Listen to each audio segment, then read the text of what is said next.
So far, we've secured funding from Harbour District Council, that's the S106 money, Garfield Weston Foundation, Sport England and the crowdfunder campaign. We've also got some money in our reserves.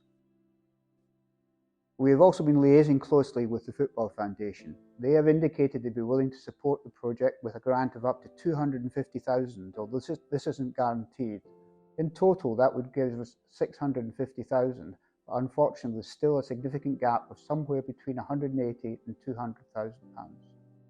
We've tried a whole host of other funders to cover this funding gap. National Lottery twice, the Edith Murphy Foundation, the Samworth Brothers Sports Fund, David Wilson Foundation, the Bernard Sunley Foundation, the Post Coast Lottery Trust. Unfortunately, none of these applications have been successful.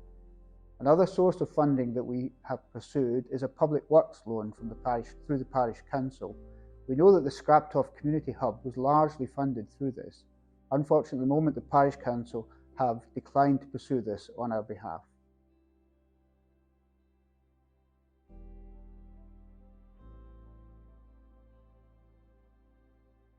It is a lot. In 2021, when we applied for the S106 grant, the estimated cost was $525,000. Unfortunately, due to a number of factors, not least the inflation in building materials and labour costs, the estimated cost, and we've had 4 estimates, has now risen to over $800,000 once you factor in a contingency and other project costs.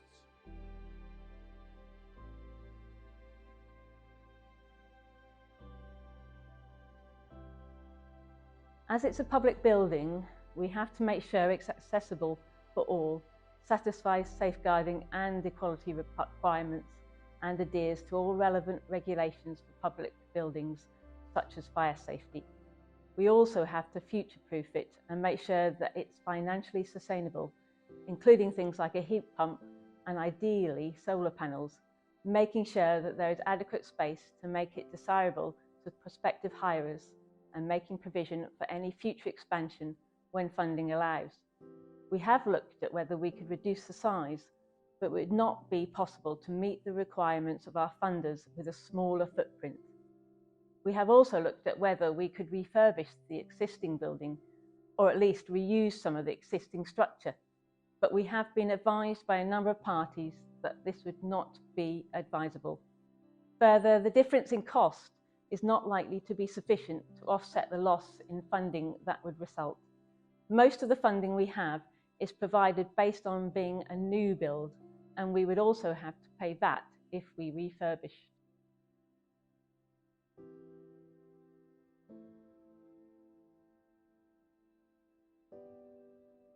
So there are still a few options. We had a good response to the crowdfunder, and there are some individuals who have indicated that they might be willing to make a larger donation to get the project over the line. It's really probably only going to be a small percentage of the funding gap though. We'll also look to reduce costs through the tendering process, but again, it's likely to only yield a small reduction. The main avenues that we think are still available to us are other funding options through Harbour District Council, and probably the most promising option is an application to the Community Ownership Fund. So this is part of the government's Levelling Up Fund, worth about £150 million, and it's targeted at protecting community assets that are at risk. So we've submitted and had accepted an expression of interest to the Community Ownership Fund for a bid of £220,000. However, to pursue this, Houghtonfield Association would have to convert from a charitable trust to a CIO, and we're actively exploring that.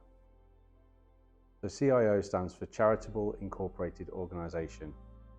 HFA is currently set up as a charitable trust, and it holds in trust the field and the pavilion for the residents of Houghton. So the trust is made up of trustees who are responsible for looking after the field and the pavilion in the best interests of the residents of Houghton. The trustees could be held personally liable should the trust get into financial difficulty.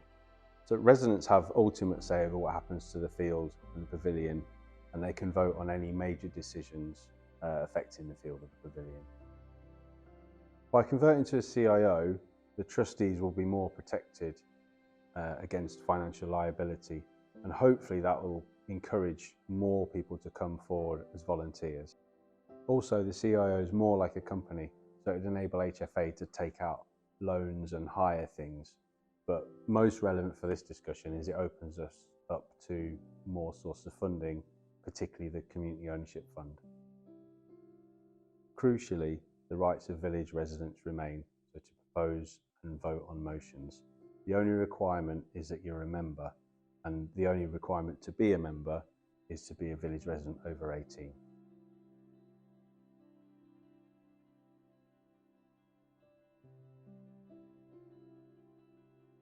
If we don't secure the rest of the funding, we will lose the 350,000 of S106 money.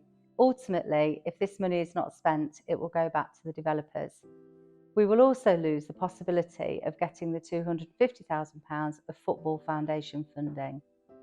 So that would mean losing the opportunity of being granted approximately £600,000, something we're unlikely to have access to for the foreseeable future. We would also need to offer the crowdfund money back to the donors. If this happens, we estimate that the building may have as little as 5 years of usable life, maybe less, given the state of the roof and the sinking floor. In that time, we will still be running a building that doesn't adequately allow for disabled users and will require an ever-increasing amount of money just to keep going. Once it's no longer viable or safe to continue using, it will likely to have to be demolished. This would see most of the user groups having to leave the field, taking with them much of the income. It is not clear what impact that would have on the field itself and whether it would be sustainable in its own right. Those people will either have to leave to find other venues, likely some distance away, or they will lose access to their activities. In essence, the funding we have available to us now is a once-in-a-generation opportunity, and it's crucially timed given the predictive life of the building. The pavilion is a great community asset that could become even better, but we are at real risk of losing it forever.